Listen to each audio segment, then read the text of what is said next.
Cycle தினத்தை முன்னிட்டு போதைப் பொருளுக்கு எதிரான விழிப்புணர்வு, பெண்கள், பெண் குழந்தைகள் பாதுகாப்பு விழிப்புணர்வு சைக்கிள் பேரணி. சமூகத்தில் பெண்களுக்கும், பெண் குழந்தைகளுக்கும் ஆண்கள் பாதுகாப்பாக இருக்க வேண்டும் என சமூக ஆர்வலர்கள் வலியுறுத்தல். உலக சைக்கிள் தினத்தை முன்னிட்டு கோவையில் போதைப் பொருட்களுக்கு எதிராகவும், பெண்கள் மற்றும் குழந்தைகள் பாதுகாப்பை வலியுறுத்தியும் குழந்தைகள், சமூக ஆர்வலர்கள் விழிப்புணர்வு சைக்கிள் பேரணி மேற்கொண்டனர். ஆண்டுதோறும் ஜூன் 3ஆம் தேதி உலக சைக்கிள் தினம் கடைபிடிக்கப்பட்டு வருகிறது.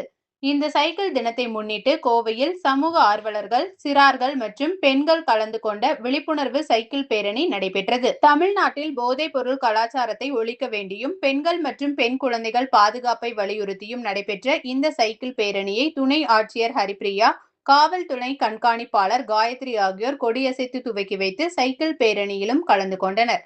இது குறித்து பேசிய சைக்கிள் பந்தய வீரரும் சமூக ஆர்வலருமான ஜி.டி. விஷ்ணுராம், போதைப் பொருள் சமூகத்தில் ஒழிக்க வேண்டிய ஒன்று. இதனை பயன்படுத்துவோருக்கு உடல் ரீதியாகவும், மன ரீதியாகவும் பாதிப்புகள் ஏற்படுகின்றன. இது அவர்களை கடந்து சமூகத்திற்கும் மோசமான பின் விளைவுகளை ஏற்படுத்துகின்றன. இதனால் பெண்களுக்கும் மற்றும் பெண் குழந்தைகளுக்கும் பாதுகாப்பு கேள்விக்குள்ளாகிறது. எனவே போதைப் பொருள் கலாச்சாரத்தை தடுக்கும் விதமாகவும், பெண்கள் மற்றும் பெண் குழந்தைகள் பாதுகாப்பை வலியுறுத்தியும் இன்று நாங்கள் சைக்கிள் பேரணி மேற்கொண்டோம். இந்த சமூகத்தில் பெண்களுக்கு ஆண்கள் பாதுகாப்பாக இருக்கவும், போதைப் பொருள் தடுப்பில் ஈடுபட்டு ஒழுக்கத்தை கட்டமைக்கின்ற விளையாட்டில் ஆர்வம் செலுத்த வேண்டும் என வலியுறுத்துகிறோம்.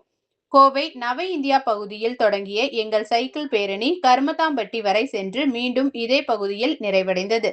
50 கிலோமீட்டர் தூரம் நடைபெற்ற இந்த பேரணியில் பங்கேற்றவர்களுக்கு பதக்கங்கள் வழங்கி கௌரவிக்கப்பட்டது. இவ்வாறு விஷ்ணுராம் கூறினார். என் பேர் ஜி.டி. விஷ்ணுராம், அல்ட்ரா சைக்கிளிஸ்ட்டுங்க இந்தியாவில்.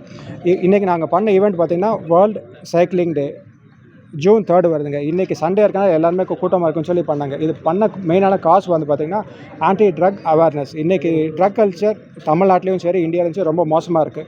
அதுக்கு ஒரு அவேர்னஸ் க்ரியேட் பண்ணுறதுக்காக இந்த ஒரு ரைடு பண்ணியிருக்காங்க. இன்றைக்கி பார்த்திங்கன்னா ஒரு 65-70 அடல்ட்ஸு, ஒரு 20 குழந்தைங்க பண்ணியிருக்காங்க. லேடிஸ் ஒரு 15 லேடிஸ் வந்திருக்காங்க. மெயினாக இந்த அவேர்னஸ் எதுக்கு பண்ணுறோன்னு பார்த்தீங்கன்னா, ட்ரக் கல்ச்சர் நம்ம ஊரில் ரொம்ப ஜாஸ்தியாக போயிட்டுருக்கு. அது இல்லாமல் ட்ரக் அடிக்கிறதுனால, ட்ரக் இன்டேக் பண்ணுறதுனால ஒரு கல்ச்சர் சேஞ்ச் அண்டு ஒரு பெண்களுக்கு பாதுகாப்பு இல்லாமல் இருக்கிறனால, ஆண்கள் எப்போவுமே பெண்கள் பாதுகாப்பாக இருக்கணும் இல்லையே, அவங்கள துன்பப்படுத்தாமல் இருக்கக்கூடாது. That is the main cause for this ரைடுங்க. Always we say no to drugs, have a healthy lifestyle and fit India. எங்கேருந்து ஸ்டார்ட் பண்ணி எது வரைக்கும்? ஓகே, நாங்கள் ஸ்டார்ட் பண்ணி இன்றைக்கி 50 கிலோமீட்டர் பண்ணாங்க ரைடு. ஸ்டார்டிங் ஃப்ரம் நவ இந்தியா 303 ஃபிட் ட்ரைவ்.